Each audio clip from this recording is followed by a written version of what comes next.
नमस्कार दोस्तों। देखिए, अब से पहले में हम अपने कई पीरियडों में आपको तद्भव और तत्सम के बारे में बहुत डिटेल्स में बता चुके हैं और इस तरह बता चुके हैं कि आपको इनको याद करने की आवश्यकता नहीं होती, केवल समझने की आवश्यकता होती है कि किस अक्षर का परिवर्तन कौन से अक्षर में हो जाता है, तत्सम में क्या होता है और वो अक्षर तद्भव में जाकर के क्या बन जाता है। केवल इतना समझने की ज़रूरत होती है। तत्सम और तद्भव में कोई ऐसा याद करने की या रटने की या उनको बार बार पढ़ने की कोई आवश्यकता नहीं होती। तो जिसने हमारी अन्य इससे पहली वीडियो देखी हैं वो बहुत अच्छे से समझ चुके होंगे कि तत्सम और तद्भव में क्या है।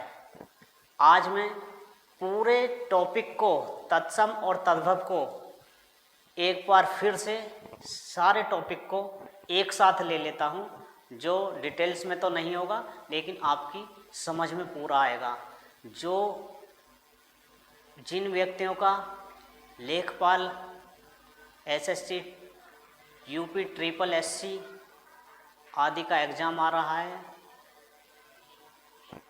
यूपीएससी का एग्ज़ाम आ रहा है, उनके लिए हमारा यह चैनल बहुत ही लाभदायक सिद्ध होगा। तो आइए देखिए, चलते हैं। नियम। तो नियम तत्सम के रूप। तो तत्सम में क्या क्या रूप देखने को मिलते हैं कि किन किन शब्दों से हमारे तत्सम रूप बनते हैं। तो पहला नियम है अनुस्वर, यानी कि अंकी बिंदी। तो अनुस्वर का जहाँ पर भी प्रयोग होता है वो शब्द हमारा तत्सम रूप होता है। ये हम अब से पहली वीडियो में आपको बता चुके हैं डिटेल्स में। फिर है संयुक्त अक्षर। संयुक्त अक्षर वैज्ञानिक, कक्ष, त्रा और स्रा। इन चारों रूपों का जहाँ पर भी प्रयोग होता है, जिस शब्द में भी ये चारों अक्षर आ जाते हैं वो हमारा तत्सम शब्द होता है, तत्सम रूप होता है। इसके बाद आते हैं पंचमाक्षर। देखिए, हिंदी वर्णमाला में मैं आपको इससे पहले वीडियो में सारा कुछ बता चुका हूँ। वर्णमाला के प्रत्येक वर्ग में जो पांचवा अक्षर होता है वो हमारा पंचमाक्षर कहलाता है। तो पंचमाक्षर के रूप जहाँ पर भी आपको आधे देखने को मिलते हैं वो हमारे तत्सम रूप होते हैं, तत्सम शब्द होते हैं। इसके बाद आते हैं व और से। व और से का प्रयोग जहाँ पर होता है वो भी हमारे तत्सम रूप होते हैं। इसके बाद आते हैं रे का मात्रिक रूप। रे जो रे रथ, ये जो रे होता है इसका मात्रिक रूप चार प्रकार से होता है। जहाँ पर भी वो चारों प्रकार आ जाते हैं वो हमारा तत्सम रूप होता है। इसके बाद आधे अक्षर का प्रयोग। आधे अक्षर का प्रयोग, यदि किसी शब्द में आधे अक्षर आता है या किसी अक्षर की पुनरावृत्ति होती है तो वो रूप हमारा तत्सम रूप होता है। चलिए देखते हैं एग्जाम्पल। एग्जाम्पल है, इधर हमने लिए हैं तद्भव और इधर लिए हैं हमने तत्सम। तो देखिए, आंत। आंत को चंद्र बिंदु लगा है। चंद्र बिंदु जब हमारा अंक के बिंदु में बदल जाता है तो वो हमारा तत्सम रूप बन जाता है। यानी कि जब हम हिंदी में लिखेंगे तो चंद्र बिंदु का प्रयोग करेंगे और यदि हम अंक की बिंदी तत्सम में लिखेंगे तो उसको अंक की बिंदी यानी अनुस्वर में बदल देंगे। कांटा। कांटा देखिए, यहाँ पर हमारा अनुनासिक है यानी चंद्र बिंदु है और यहाँ पर हमारा अनुस्वर है यानी कि अंक की बिंदी है। कंटक। गांव। गांव का हो जाता है ग्राम। जांग। जांग का हो जाता है जंघा। चांद। चांद का हो जाता है हमारा चंद्र। आँख, आँख का हो जाता है हमारा अक्षी। आंचल, आंचल का हो जाता है हमारा अंचल। ऊंचा, ऊंचा का देखिए ऊंचा में यहाँ पर चंद्र बिंदु है और यहाँ पर हमारा अनुस्वर है यानी कि अंक की बिंदी है। ननद, ननद में चंद्र बिंदु है और यहाँ पर अनुस्वर का प्रयोग हुआ है। तो देखिए ये तो हुए हमारे नंबर 1 अनुस्वर के प्रयोग वाले। अब बात करते हैं संयुक्त अक्षर का प्रयोग। संयुक्त अक्षर में हमारे देखिए अनजान, अनजान को तद्भव में तद्भव से तत्सम बनाते समय गे ज्ञानी लग जाएगा, अज्ञान हो जाएगा। अक्षर, अक्षर का हो जाएगा अक्षर। तो देखिए तत्सम में हमारे संयुक्त अक्षरों का प्रयोग होता हुआ चल रहा है। खीर, खीर का हो गया हमारा क्षीर। खेत, खेत का हो गया क्षेत्र।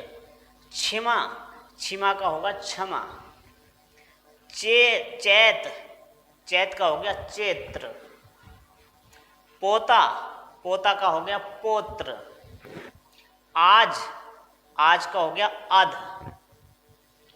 रात, रात का हो जाता है हमारा रात्रि। सिंगार, सिंगार का हो जाता है हमारा श्रृंगार।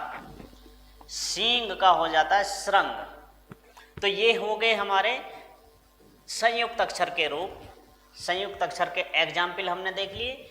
अब हम देखते हैं पंचमाक्षर के एग्जाम्पल।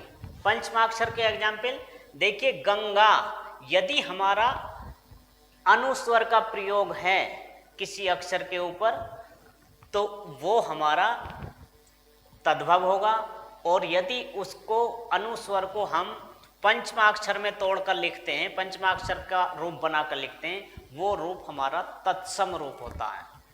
तो देखिए गंगा, गंगा को हम कर देंगे गणगा। घंटा, घंटा को हम कर देंगे घंटा, आधा अणे का प्रयोग होगा। ये प्रयोग किस तरह से होते हैं ये मैं आपको वर्णमाला में पढ़ा चुका हूँ, बिल्कुल बहुत अच्छी तरह से। जिन्होंने वर्णमाला हमारी वो पीरियड पढ़ा है वो बहुत अच्छे से इसे समझ चुके होंगे कि इनका आधे अक्षर में पंचमाक्षर का प्रयोग कैसे होता है, कैसे बदले जाते हैं। डंडा, डंडा में देखो डे के साथ में अणे का प्रयोग होता है, तो आण, ये हमारा बिंदु आधे अणे में बदल जाता है। कोना, कोण। किशन, कोण। कान, कर्ण। कंगन, कण, कण। कण, कण। अंत, अंत्र। चांद, चंद्र। जन्म, जन्म, जन्म, और ये हो गया जन्म। धान, धान्य। तौंद, तुंद। तो ये हो जाते हैं हमारे पंचमाक्षर के रूप। अब आते हैं वे और से के रूप। वे और से को तद्भव से तत्सम में किस तरह से बदलेंगे? बगुला, बगुला का हो जाता है, देखिए जहां पर वे आता है वो वे हमारा वे में बदल जाता है, तो वे को हम वे में बदल देंगे, बगुला का हो जाएगा वक। बरगद, बरगद का हो जाता है वट। बात, वार्ता। बहु, वधु। बछड़ा, वत्स। डंक, दंस। दस, दसम। तो ये हमारे वे और से के रूप हो जाते हैं। एग्जाम्पल अपने देख चुके हैं। इसके बाद से के एग्जाम्पल और देखिए। रास, ये वाला से हमारा इस से में बदल जाता है। रास, राशि। सांस, श्वास। सिर, शिर। पीठ, पृष्ठ, ये से षटकोण में बदल जाएगा। पूस, पौस। सूखा, शुष्क। तो ये हमारे से के रूप हो गए। अब आते हैं रे का मात्रिक रूप। रे का मात्रिक रूप देखते हैं किस तरह से। एग्जाम्पल देखिए। पीठ, पीठ का हो जाता है पृष्ठ। धरती, धरती का हो जाता है हमारा पृथ्वी। काम, काम का हो जाता है कर्म। भाई, भाई का हो गया भ्राता। तो देखिए रै के मात्रिक रूप आपको देखने को मिलेंगे तत्सम में जाकर के। रै का मात्रिक रूप ये वाला हो गया धरती में, ये वाला नीचे रै हो गया, काम में कर्म, ऊपर वाला रै हो गया, भाई में नीचे वाला तिरछा वाला रै हो गया, तामा, ताम्र, इसमें भी रै का रूप हो गया। तीसरा तृतीय, धीरज, धैर्य, देखिए सारे रै के रूप आपको देखने को मिलेंगे। घर, गृह, नाच, नृत्य, पूरब, पूर्व, पापड़, परपटा, दुबला, दुर्बल। तो ये रै के रूप हो गए हमारे, रै के एग्जाम्पल हो गए। और अब आते हैं आधे अक्षर का प्रयोग। देखिए जब हमारा किसी अक्षर की पुनरावृत्ति होती है या आधे अक्षर का प्रयोग किया जाता है तो भी हमारा तत्सम रूप बदल जाता है। देखिए तद्भव में आता है उज्ज्वला, उज्ज्वला को तत्सम में जाकर के हम कर देते हैं उज्ज्वल। पीपल, पीपल को तत्सम में हम कर देंगे पिप्पल। धुनी, धुनी को हम तत्सम रूप में बदल देंगे ध्वनि। थल, थल को हम बदल देंगे स्थल। आपको आधा रूप देखने को मिल रहा होगा, सभी जगह आधा रूप। नहान, नहान का हो जाएगा स्नान। सकूल, सकूल का हमारा हो गया स्कूल। बांध, बांध का हो गया बंध। मौत, मौत का हो गया मृत्यु। मछली, मछली का हो गया मत्स्य। मुखिया, मुखिया का हो गया मुख्य। पकवान, पकवान। तो यहाँ पर यदि हमारा तद्भव रूप है तो यहाँ कै हमारा पूरा बनेगा, और यदि तत्सम रूप है तो कै हमारा आधा बनेगा। पछताना, पछताना, देखो यहाँ पे छः का प्रयोग होगा, यहाँ आधे से का प्रयोग होगा। पश्चाताप, पश्चाताप। परस, स्पर्श। जन्म, जन्म। तो दोस्तों यहाँ पर तो मैंने एक साथ, इस वीडियो में मैंने एक साथ सारे अक्षरों का प्रयोग ले लिया है, लेकिन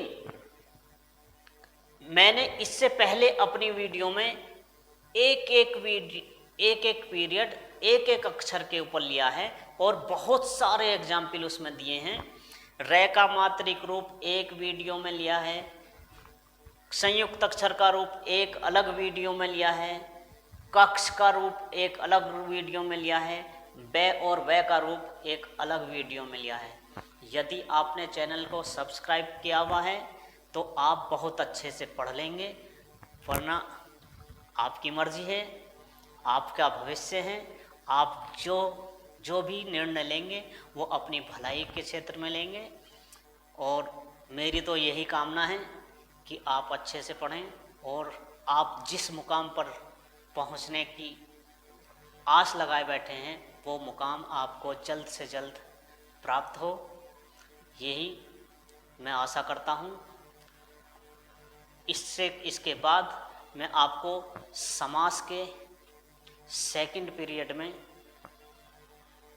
बहुत ही डिटेल्स में पढ़ाने वाला हूं, जिसमें आप एक भी सवाल समास के अंदर से गलत नहीं कर सकते। देखिए यदि आपने तत्सम और तद्भव के मेरे ये पीरियड पढ़ लिए होंगे तो आपको कोई भी तत्सम तद्भव याद करने की आवश्यकता नहीं होगी।